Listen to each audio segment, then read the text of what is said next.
నమస్తే, welcome to BCN news. నేను విజయలక్ష్మి. ముందుగా ముఖ్యాంశాలు. సత్యసాయి జిల్లా రొద్దం మండలంలో మంత్రి సవిత పర్యటన. ఎంపీ నిధులతో నిర్మించనున్న భవనాలకు భూమి పూజ.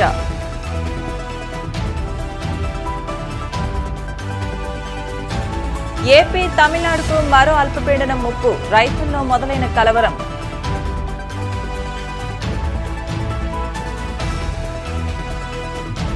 ఏలూరు జిల్లా పత్తేపురంలో ఆవుదూడకు నామకరణం. ఆసక్తిగా తిలకించిన గ్రామస్తులు.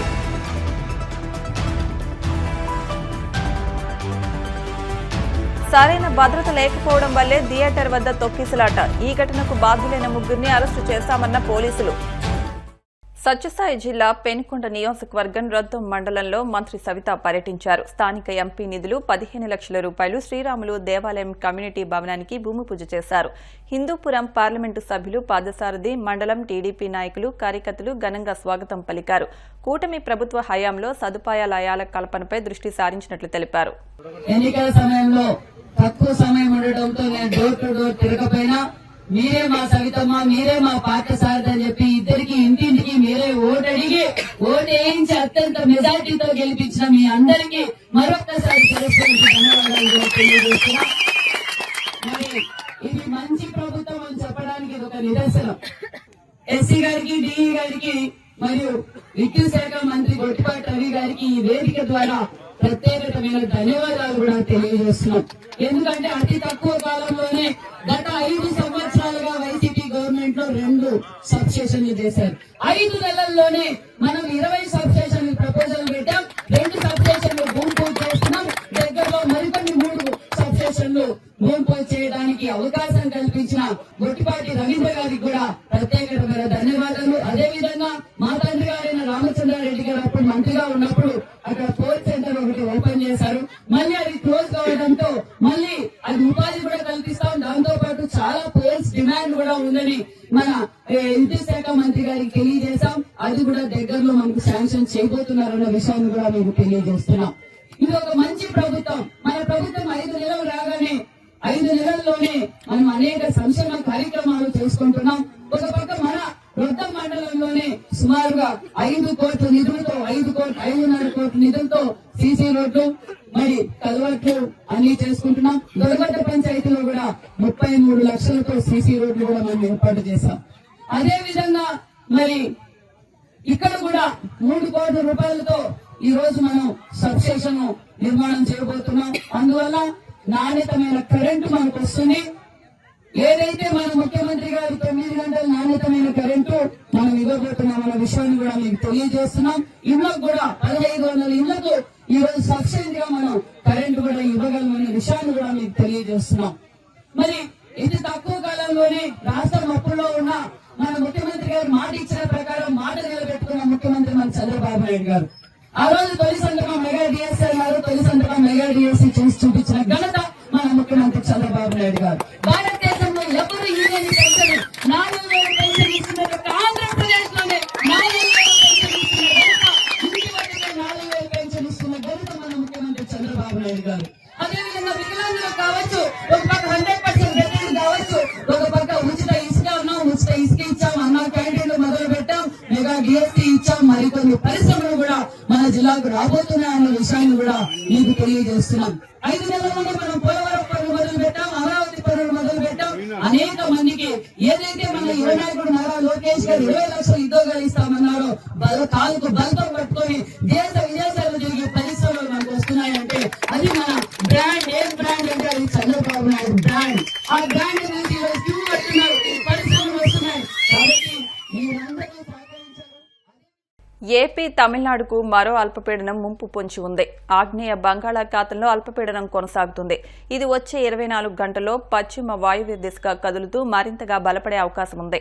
డిసెంబర్ 11 నాటికి శ్రీలంక, తమిళనాడు తీరానికి అల్పపీడనం సమీపించే అవకాశం ఉందని అంచనా వేస్తున్నారు.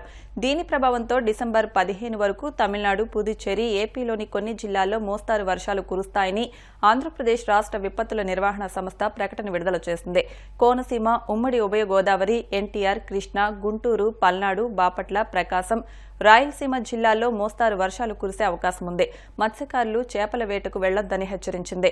అలాగే డిసెంబర్ 15న అరేబియా సముద్రంలో మరో అల్పపీడనం ఏర్పడటానికి అవకాశాలు ఉన్నట్టు వాతావరణ శాఖ వెల్లడించింది.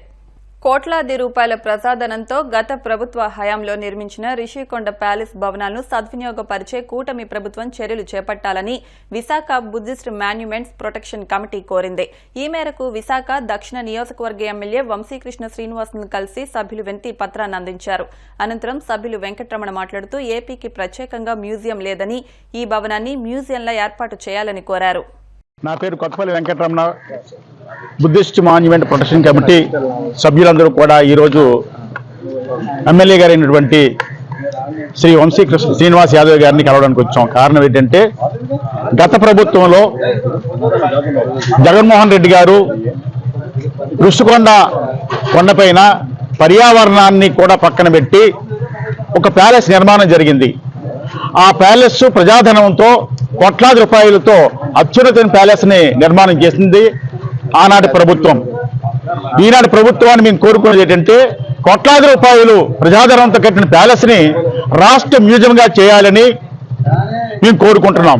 ఈ సందర్భంగానే రాష్ట్ర తెలుగుదేశం నాయకులైనటువంటి ఎమ్మెల్యే గారు పల్లా శ్రీనివాస్ గారిని, అదేవిధంగా బీజేపీ నాయకులు విష్ణుకుమార్ రాజు గారిని, ఇప్పుడు వంశీకృష్ణ శ్రీనివాస్ గారిని మేము కలుస్తూ ఉన్నాం.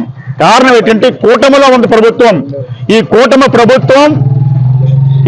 ప్రభుత్వంలో ఉన్న నాయకులందరినీ కలిసి ఈ విశాఖపట్నంలో ఉన్నటువంటి మ్యూజియంని ఈ యొక్క ప్యాలెస్ ని రాష్ట్ర మ్యూజియం చేయడం వల్ల కారణం ఏంటంటే రాష్ట్రంలోని ఎన్నో అద్భుతమైనటువంటి కళాఖండాలు క్రీస్తు పూర్వం నుంచి బుద్ధుడి దగ్గర నుంచి అన్ని కూడా అవశేషాలు ఈ భూమిలోనే ఉన్నాయి. కొన్ని వందల వేల సంవత్సరాల సంస్కృతి మనకు ఉంది ఈ ఆంధ్ర రాష్ట్ర సంస్కృతి. దాని ఉదాహరణగా మనకి మ్యూజియం కావాలి. ఇప్పటికే రాష్ట్రం 2014 విడిపోయిన తర్వాత మన మ్యూజియం హైదరాబాద్లో ఉండిపోయింది.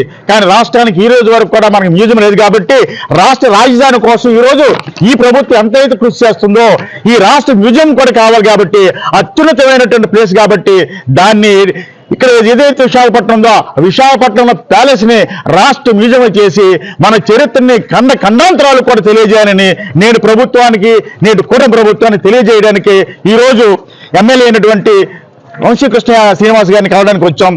దీన్ని పురస్కరించి ఆయన ఏమన్నారంటే తప్పకుండా కృషి చేస్తాం, మా పవన్ కళ్యాణ్ గారు కూడా చెప్తాం, మా పార్టీ అధ్యక్ష వారికి చెప్తాం, మిగతా కూటమి వారికి చెప్తాం అని చెప్పారు. కాబట్టి ఈ విధంగా ముందుకు పోయినట్లయితే మన రాష్ట్ర చరిత్ర ప్రపంచవ్యాప్తంగా ఉంటుందని తెలియజేస్తున్నాం. జాతీయ స్థాయిలో క్రీడల్లో రాణిస్తూ గూడూరు ప్రతిభావంతులను ఎమ్మెల్యే సునీల్ కుమార్ అభినందించారు. తిరుపతి జిల్లా గూడూరులోని అల్లూరు ఆదిశేషారెడ్డి ప్రభుత్వ స్టేడియంలో వాకర్స్ హెల్త్ క్లబ్ ఆధ్వర్యంలో నిర్వహించిన ఒక కార్యక్రమంలో గూడూరు క్రీడాకారులు, కోచ్లకు నగదు పురస్కారాలు అందజేశారు. ఈ సందర్భంగా ఎమ్మెల్యే సునీల్ కుమార్ మాట్లాడుతూ గూడూరు ప్రాంతానికి చెందిన తరుణీష్ ఆర్చరీలో జాతీయ స్థాయిలో 19 మెడల్స్ సాధించడం అభినందనీయమన్నారు. క్రీడాకారులకు తన సహాయ సహకారాలు ఎల్లవేళలా ఉంటాయని ప్రకటించారు. మన ప్రాంతానికి చెందిన క్రీడాకారులు, లీడర్లు రాణిస్తుంటే వారిని ప్రభుత్వం దృష్టికి తీసుకెళ్లి వారికి ప్రభుత్వం తరపున సహకారం అందించేలా చర్యలు తీసుకుంటామని తెలిపారు. ఈ కార్యక్రమంలో వాకర్స్ హెల్త్ క్లబ్ సభ్యులు రాజేంద్ర ప్రసాద్, వసంత్ కుమార్, సుబ్రహ్మణ్యం, శివశంకర్, జయశంకర్ పాల్గొన్నారు. మన గూడూరుని భారతదేశ స్థాయిలో గుర్తింపు తీసుకొచ్చినటువంటి తరుణీష్ అలాగే లోకేష్ వాళ్ళిద్దరికీ అలాగే వాళ్ళ తల్లిదండ్రులకి అందరికీ కూడా నా నమస్కారాలు తెలియజేస్తున్నా. చాలా సంతోషం. ఎందువల్లంటే గతంలో కూడా ఇక్కడ ఇప్పుడే చెప్పాడు జయశంకర్, నేను గతంలో ఎమ్మెల్యేగా ఉన్నప్పుడు కూడా ఈ అబ్బాయికి గోల్డ్ మెడల్ వచ్చింది, నాకు బాగా గుర్తుంది. తర్వాత మొన్న కూడా ఏంటంటే నాకు లేటుగా చెప్పారు, లేకపోతే నేను వాళ్ళు లోకేష్ బాబు దగ్గరకు సీఎం గారి దగ్గరకు తీసుకొని పోవాల్సిన పరిస్థితి. ఎందుకంటే గోల్డ్ మెడల్ సాధించిన వాళ్ళు ఖచ్చితంగా ఆ స్థాయిలో తీసుకుపోవాలి. కానీ మళ్ళీ అసెంబ్లీలో చివరి రోజు ఆ రోజు అందువల్ల వీలు కాకపోయింది. ఖచ్చితంగా ఈసారి మాత్రం తీసుకెళ్తాను, ముఖ్యమంత్రి గారి దగ్గర తీసుకెళ్లి తెలియజేస్తూ. అలాగే పిల్లలు ఇప్పుడే చెప్పాడు, క్రికెట్లో మా లవ కోచర్గా ఉంటూ డబుల్ సెంచరీ చేసినటువంటి చెన్నూరు నివాసి మౌనిష్కి కూడా నా శుభాకాంక్షలు తెలియజేస్తున్నా. ఎందువల్లంటే చిన్నపిల్లలు అయినా గూడూరు అంటేనే ఒక ప్రత్యేకత ఉంది. మీరు గూడూరు ఖ్యాతిని ఆటల్లో కానీ క్రీడల్లో కానీ పై స్థాయికి తీసుకుపోవాలని మనస్ఫూర్తిగా కోరుకుంటున్నా. అలాగే ఈ కార్యక్రమం నేను కొంత భాగమే, ఇదంతా కూడా రాజా ఏర్పాటు చేసిందే, నేనైతే కాదు. వాస్తవాలు చెప్పాల్సిన అవసరం నాకుంది కాబట్టి నేను తెలియజేస్తున్నా. కాబట్టి గూడూరులో ఏ క్రీడలో అయినా కానీ ఈ సన్మానం కానివ్వండి లేదా మా సహాయ సహకారాలు కానీ ఖచ్చితంగా అందిస్తామని చెప్పి నేను తెలియజేస్తున్నా. అలాగే గూడూరు జాతిని మొత్తం భారతదేశ లెవెల్లో తీసుకెళ్లినందుకు ఆ అబ్బాయికి అలాగే వాళ్ళ తల్లిదండ్రులకు కూడా మనస్ఫూర్తిగా ధన్యవాదాలు తెలియజేస్తున్నాను. అలాగే ఇదే పట్టుదలతో ఇప్పుడే ఒలింపిక్స్లో ఖచ్చితంగా మా వాళ్ళు గోల్డ్ మెడల్ కొడతారు అనేటువంటి మాట మా జయశంకర్ చెప్పారు. సంతోషం. అదే స్థాయిలో ఆ టెంపో మెయింటైన్ చేసి మీరు కూడా ఒలింపిక్స్ ఆడాలని చెప్పి మనస్ఫూర్తిగా మిమ్మల్ని కోరుకుంటూ ఒక మంచి అవకాశం ఇచ్చి అలాగే రాజా చెప్పాడు పిల్లి విద్యగాడి కన్నా దాన్ని నేర్పించేటువంటి కోచ్ కష్టం కాబట్టి ముందుగా కోచ్లకు ధన్యవాదాలు తెలియజేస్తున్నాను. మీ కష్టం ఫలితంగానే ఈరోజు వాళ్ళకి గోల్డ్ మెడల్ వచ్చిందైనా మీకు మనస్ఫూర్తిగా ధన్యవాదాలు తెలియజేస్తూ అలాగే ఆంధ్రప్రదేశ్కి గోల్డ్ మెడల్ అనేది లేని తరుణంలో 20 సంవత్సరాల తర్వాత మొట్టమొదట సాయి అనే కుర్రాడు గోల్డ్ మెడల్ తీసుకొచ్చినందుకు సాయికి కూడా నా సంపూర్ణ ఆశీర్వాదాలు తెలియజేస్తున్నా. ఏలూరు జిల్లా నిడమరు మండలం పత్తేపురం గ్రామంలోని ఆంజనేయ స్వామి ఆలయం వద్ద ఒక ఆవుదూడకు నామకరణం చేసిన ఘటన ఆసక్తికరంగా మారింది. గ్రామస్తులు అడ్డాడ రఘు, పద్మావతి దంపతుల ఆధ్వర్యంలో ఈ కార్యక్రమం చేపట్టారు. ఆవుదూడను ప్రత్యేకంగా అలంకరించి ముత్తైదువులు చీరతో కట్టిన ఉయ్యాల్లో వేసి నాగదేవి అని నామకరణం చేశారు. ఈనడానికి ముందు ఆవు వద్దకు పాము వచ్చిందని అందుకే దూడకు నాగదేవి అని నామకరణం చేసినట్టు రఘు తెలిపారు. విశాఖలో వాకర్స్ ఇంటర్నేషనల్ జిల్లా 101 కాన్ఫరెన్స్ జరిగింది. ఈ సమావేశానికి జిల్లా 101 గవర్నర్ రంగారావు, పలువురు ప్రముఖులు హాజరయ్యారు. ఈ ఏడాదిలో నిర్వహించిన కార్యక్రమాలు, భవిష్యత్తులో చేపట్టే సమావేశాలపై చర్చించారు. ఈ సందర్భంగా సమావేశానికి హాజరైన వారిని ఘనంగా సన్మానించారు. ముఖ్యంగా వాకర్స్ ఇంటర్నేషనల్ ద్వారా అంకిత భావంతో విశిష్ట సేవలందించిన పలువురి సేవలను గుర్తించి వారిని సన్మానించడం జరిగిందని 101 గవర్నర్ రంగారావు తెలిపారు. లాస్ట్ మీటింగ్ యాన్యువల్ కాన్ఫరెన్స్ ఇవాళ పెట్టుకోవటం జరిగింది. నేను డిస్ట్రిక్ట్లో ఉన్నటువంటి క్లబ్లు ఆల్మోస్ట్ అన్నీ కూడా తిరగటం జరిగింది. ఈరోజు వాళ్ళందరినీ ఈ ఫంక్షన్కి ఇన్వైట్ చేయటం, ఆ క్లబ్ల వాళ్ళందరూ రావటం జరిగింది. అందరూ కూడా ఆ వచ్చిన వాళ్ళకి మేము సాటిస్ఫాక్షన్గా మాకు వాళ్ళు చూపించిన ఆదరాభిమానాల కోసం అనేసి మేము మెమెంటోస్ వాళ్ళకి గిఫ్ట్గా ఇస్తూ వాళ్ళకి అప్రిషియేషన్గా మెమెంటోస్ ఇస్తున్నాము. అలాగే మాకు కమల్పేట్ గారని ఒక మార్వాడి ఒక ఆయన ఉన్నారు. ఆయన మాకే కాదు ఏ వాకర్స్ క్లబ్ అయినా ఏ ఇతర సంస్థలకైనా చాలా ధన సహాయం చేస్తారు, వస్తు సహాయం చేస్తారు. అలాగే నేను 2024లో 4 మీటింగ్లు పెట్టడం జరిగింది. ఇది 4వ మీటింగు. నిజంగా మీటింగ్లు పెట్టి జరిపించడం చాలా కష్టమైన పని. దానికి వారు ఫైనాన్షియల్ సపోర్ట్ ఇస్తూ అలాగే మాకు